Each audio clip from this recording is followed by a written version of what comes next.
Hello. Welcome on back to my channel. I hope y'all are doing well. As the title of this video suggests, I'm doing a full face of products you can find at Ulta.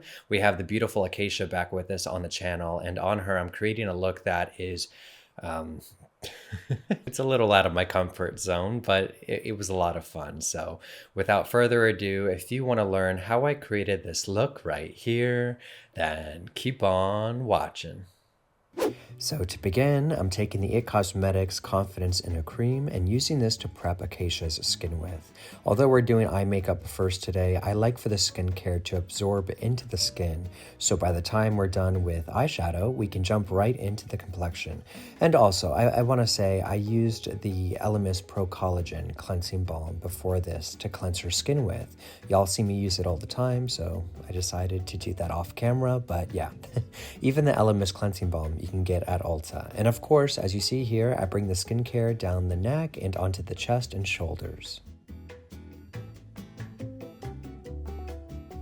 Next up, I'm taking a piece of Scotch tape and placing this exactly where I'm going to be creating my winged liner later on, following that lower lash line straight upwards towards the end of her brow. And if you noticed, I kind of dabbed this onto the back of my hand first, and that's so it's not too sticky on her skin. So to start on eye makeup, I'm using this Maybelline Lasting Drama Black Gel Eyeliner and placing this along her outer lash line. This isn't something you want to stress yourself out about getting perfect, because as you'll see here, I'm buffing it out anyway with an eyeshadow blending brush. We'll come back later to get a crisp line, but the purpose of this is to serve as a base for the eyeshadows we place on top. The first shadow I'm using is this one from the Berries eyeshadow palette by Juvia's Place, and I'm pressing this right on top of that black gel liner. Again, nothing, perfect, but just a little something to start building up the color story we're going for today.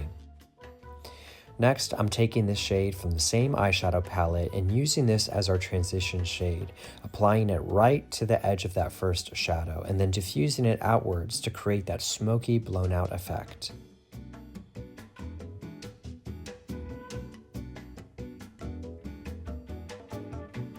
Once we have this blended, I'm then taking the ABH Magic Touch Concealer and using this to cut the crease with. What I like to do is I have my client look straight ahead so I have an idea of where I want to create the crease. I'll then have her look down and I'll go in to lay the concealer down before I use my finger to kind of, blend and buff at the edges into the eyeshadow. To set that concealer, I'm taking this shade from the Violets eyeshadow palette by Juvia's Place and placing this right on top of that concealer while it's still wet. That's crucial. I don't set the concealer or anything with a translucent powder first. I just get right in there with this eyeshadow because the wet concealer, you see, will really grip onto this pigment and give us the color payoff we're looking for. Once I have this applied, I'm then taking this e.l.f. liquid glitter eyeshadow in the shade Purple Rain and applying this to the center of the lid and then diffusing it up and out with my finger and pressing motions. You can totally skip this step if you want more of a matte finish, but I figured at this point, if I'm going to do this dramatic of an eye look, might as well go for it. And I'm glad I did. Glitter is always a good idea, or at least in my world, I think it is. And then here, what I'm doing is I'm taking that very first deep burgundy shade we used and placing this right along that cut crease with an eyeliner brush to give it more dimension and structure.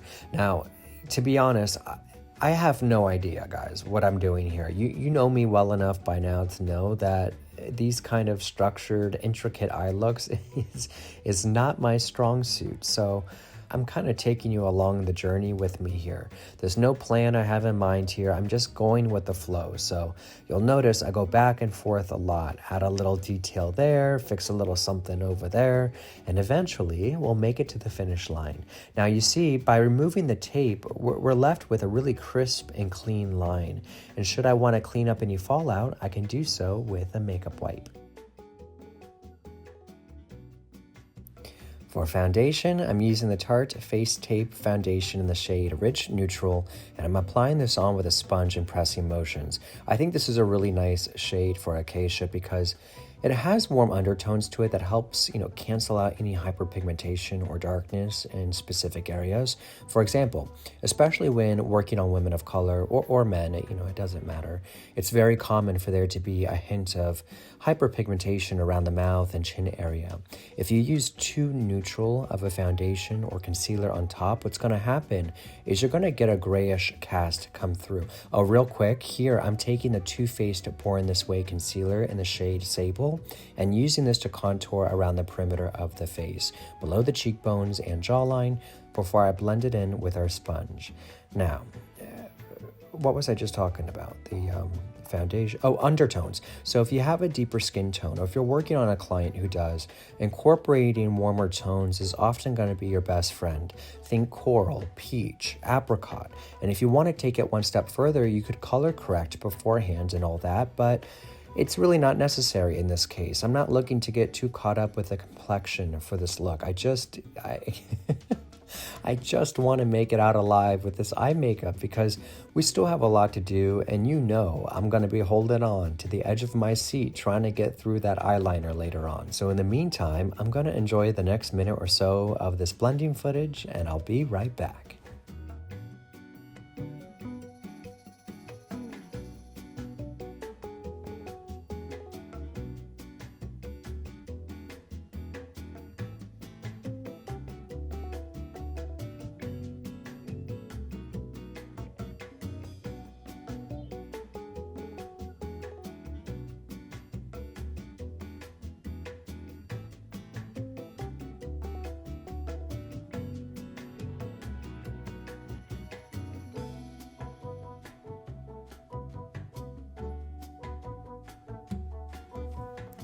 Alrighty, so now that we have the contour blended, I'm taking this e.l.f. Camo color corrector and mixing in the smallest amount to our ABH concealer, which will give it a warmer tone. And I'm applying it to the inner part of the under eye there before blending it up and out with our sponge. A couple things here first is we got to talk about the tone we created. I'm sticking to that warm cinnamon undertone that's going to be quite flattering for her. And another thing is, notice how far up I'm blending this. I'm making this travel almost up to the hairline, bringing it up right there underneath the eyeshadow. This is going to give us a really clean, lifted look to the cheekbone that's kind of on brand for this style of eye makeup. Here's the thing. Clearly, we're not going for a no makeup look, right? We're going glam here. So you may want to alter this a little bit depending on what you feel works for your face shape. On Acacia though, the reason I made these creative choices in terms of product and placement is because she owns it, right? She can rock a full face of makeup, not because she needs to. No one needs makeup, but because she wants to. She loves a natural look, as we've done together in the past, but she also loves a glam. She has the confidence for it. And that's what it comes down to. So I say all that to say, you can take bits and pieces of this and tailor it to your routine and what makes you feel the most confident. So yeah. Anyway, I've taken what's left of the concealer, applied a bit to the center of the forehead, blended it out, and now I'm mixing these two ABH powders in the shade Golden Orange and Deep Peach and using these to set the under eye concealer into place, really pressing that powder in with a powder puff from the inner corner all the way up. That's another thing about this eyeshadow placement. Because we have such a clean line to work with, we can use that almost as a blueprint for all the other steps. We know where to apply the powder, we know where to apply the bronzer, the eyeliner, the blush, and all that. So even though I still prefer, and always will prefer, doing complexion before eye makeup, I do see why others may prefer doing eye makeup first. It helps take some of the guesswork out of it, and it's especially helpful for someone who experiences a lot of fallout with their eyeshadow. All right, next I'm using this Benefit Hoola bronzer in the shade Toasted and using this to reinforce the cream contour we earlier applied. I love this bronzer. I love all the Benefit bronzers, in fact. I think they did such a great job with this formula. the tones, just, everything. I've used the original Hoola bronzer shade on myself for years, and it wasn't until a client recommended this shade that I had decided to buy it and try it out. In this case, I'm using it more so to lightly set the cream contour we had done earlier. I'm not wanting a dramatic difference. The contour had done most of that work for me. I'm just looking for a little something that adds to that soft, sculpted look.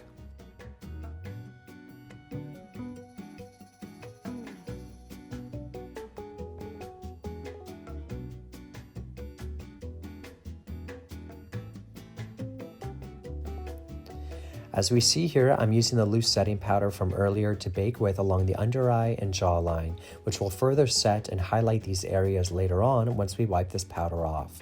But in the meantime, I'm using this Juvia's Place blush in the shade Volume 6 and placing this right at the apples of her cheeks. This is such a beautiful, beautiful blush shade. Juvia's Place is another brand that absolutely kills it with their formulas. In fact, I'll go as far as to say that 80% of the time I'm walking into an Ulta, it's because of this brand. I think they do a fantastic job with their formulas, with their products, specifically their powder pigments, the eyeshadows, blushes, bronzers, powder foundations, all that. Just very, very good.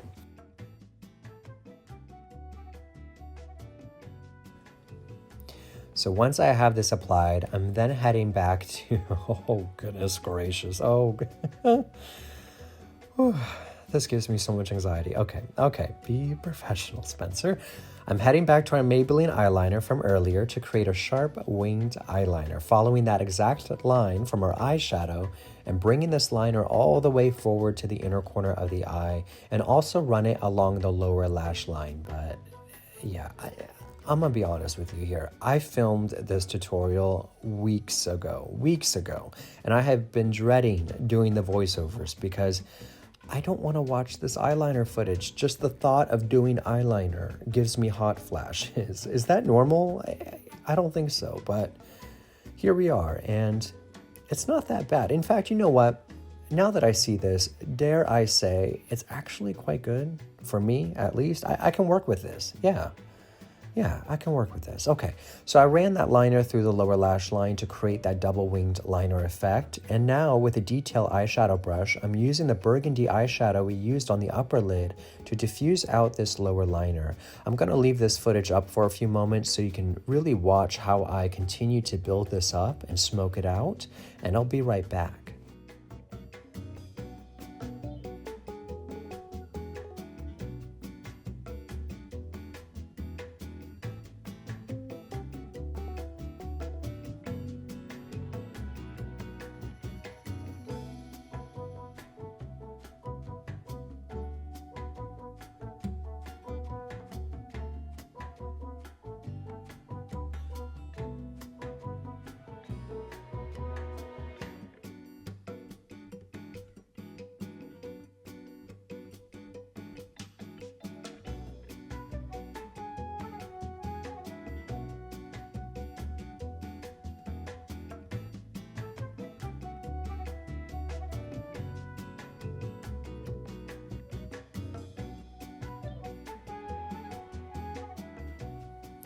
Okie dokie, so I'm finishing up on the details by extending the inner corner with our eyeliner, and now I'm using this Too Faced waterproof mascara to run through both the upper and bottom lashes. We're going to use falsies today, but I like to use mascara beforehand to prevent that gap between her natural lashes and the false lash band. For lashes today, I'm using a style from Kiss Lashes called Teddy, along with a Huda Beauty lash glue, and boy, do they make a difference. I love a good lash, and I think these are perfect for this look. For brows, I'm using the ABH brow pomade in the shade Ebony, and little by little running this through to fill and shape the brow. You see, because of everything we have going on, I don't want to get too crazy with the brows. I think keeping it understated and soft and fluffy is the way to go. We'll let the eye makeup have its own moment today. Besides, Acacia already has perfect brows, so I got pretty lucky anyway. Now heading back to the eye makeup for one last thing, I'm using the same bright lilac shade we used in the inner corner and placing it right in that area between the two wings. It not only cleans up and sharpens the wing, but also ties everything together. To begin on the lips, I'm using this MAC lip liner in the shade Cork and tracing the borders of her lips with this. I'm wanting to achieve a really soft, nude lip, so I'm using this with a very light hand to give a subtle hint of definition to her lip border before we apply lipstick and lip gloss. For lipstick, I'm using this MAC 24 lip color in the shade Teaser and popping this right in the center of the lip before diffusing it out for that ombre effect. You can do this with a brush, you can do this with the lipstick applicator, or even your finger, whatever you find works best for you. For gloss, I'm using this matte clear lip gloss and applying this right on top. In fact, you know what I did here? What I did was I mixed some of the lipstick into the clear gloss on the back of my hand, which gives us that color we're seeing here. And what's best about this lip combo, in my opinion, is that it looks better as it wears. The tones mesh together and give this soft, worn-in, effortless kind of vibe. Now to finish, I'm using this Urban Decay All-Nighter Setting Spray to set and lock this makeup into place, which makes this the final step in how we created this full face of ULTA makeup look on our naturally beautiful model. Yeah, you always make me feel like home, yeah, you never leave my thoughts alone, yeah, you're the reason I'm going out my mind. I just can't stop thinking about you. There we have it, kids. I hope you all enjoyed today's tutorial. If you did, be sure to give this video a big ol' thumbs up and subscribe to the channel. You can also check out more of my work on my Instagram at Painted by Spencer. And until next time, I'll see you soon.